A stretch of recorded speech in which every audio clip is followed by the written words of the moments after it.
Hello hi welcome back to my channel millet Arogya. ఈరోజు మా ఇంట్లో స్పెషల్ వచ్చేసి చికెన్ కర్రీ విత్ అరికెలు లైట్ అన్నంలాగా కుక్ చేసాం.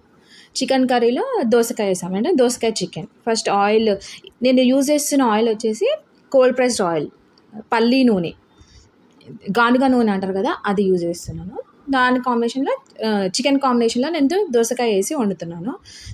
అంటే లిక్విడ్ కర్రీ, ఇది ఆయిల్ ఫ్రై కర్రీ కాదండి. ఎందుకంటే మనకు మిల్లెట్స్లో మీకు ఆయిల్ కర్రీస్ అస్సలు సూట్ అవ్వవు, లిక్విడ్ కర్రీస్ అయితేనే బాగా సూట్ అవుతాయి.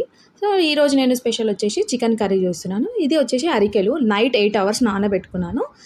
ఆఫ్టర్నూన్కి నేను మళ్ళీ ఒకసారి వాటిని మంచిగా కడిగి మళ్ళీ నేను పొయ్యి మీద పెట్టి కొంచెం సాల్ట్, దానికి తగ్గట్టు కొంచెం సాల్ట్ వేసి కుక్ చేస్తున్నాను.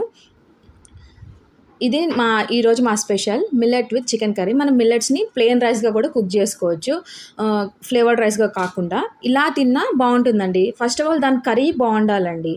ఆయిల్ తక్కువ వేసుకొని కొంచెం గ్రేవీ కర్రీ లాగా చేసుకుంటే సూపర్ ఉంటుందండి. మిల్లెట్స్ తినండి, బుల్లెట్ లాగా ఉండండి. ఇది మా final texture of millets. Please subscribe. Thank you all.